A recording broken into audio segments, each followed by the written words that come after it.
بسم اللہ الرحمن الرحیم۔ نیکی کا زمانہ ہو یا نہ ہو، لیکن زمانے کو نیکی کی ضرورت ہمیشہ رہتی ہے۔ کچھ ایسے بن جائیں کہ لوگ دیکھ کر آپ کی تربیت کرنے والوں کے لیے دعا کریں۔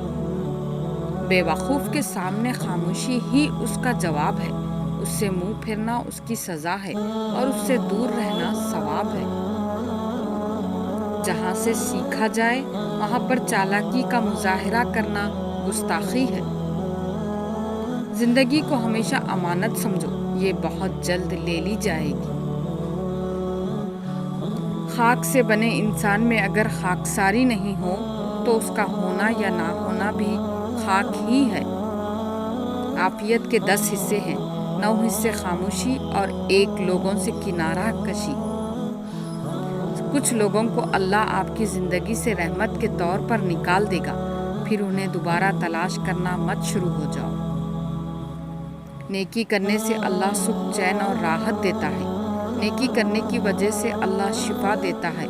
غم دور ہوتے ہیں، بیماری دور ہوتی ہے۔ انسان کسی سے بھی بیزار تب ہوتا ہے جب اسے متبادل دستیاب ہو جائے۔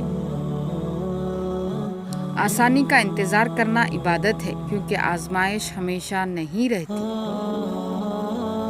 غلطیاں ماننے سے بھروسہ کم ہو جاتا ہے، لیکن نہ ماننے سے اپنوں سے اپناپن کم ہو جاتا ہے۔ گفتگو اس سے کرو جو آپ کا احترام کرتا ہو، مشورہ اس سے کرو جو آپ سے محبت رکھتا ہو، اور ہمسائیگی اس کی اختیار کرو جو آپ جیسا ہو۔ صبر میں شکوہ نہیں ہوتا، صرف خاموشی ہوتی ہے، اور اس خاموشی کا شور صرف اللہ ہی سنتا ہے۔ عزت بھی رزق ہے، محنت سے کمانی پڑتی ہے، حفاظت سے رکھنی پڑتی ہے۔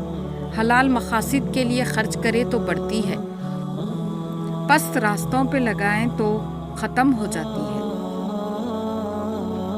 زخم خوردہ ہو کر بھی انسان محبت سے نہیں رکتا، بس اپنے جذبات کے اظہار سے رک جاتا ہے۔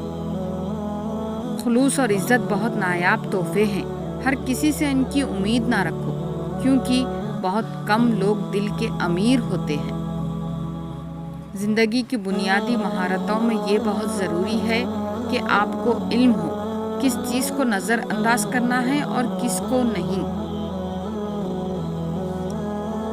کسی انسان سے اتنا ہی لگاؤ رکھیں جتنا آپ اس کی علیحدگی اور نفرت کو برداشت کر سکیں۔ جو قدر کرنا نہیں جانتا اس کی جستجو فضول ہے، اور جو ناقدرے کی جستجو میں رہتے ہیں دراصل وہ اپنی قدر کھو رکھتے ہیں۔ کتنی عجیب بات ہے کہ اکثر انسان خود کو مطمئن کرنے کے لیے دوسروں کو ہر طرح کی برائی کا الزام دے دیتا ہے، جبکہ اللہ پاک کی ذات سے وہ کچھ بھی نہیں چھپا سکتا۔ ہر مثبت خیال اس خاموش دعا کی مانند ہوتا ہے جو زندگی بدلنے کی طاقت رکھتا ہے۔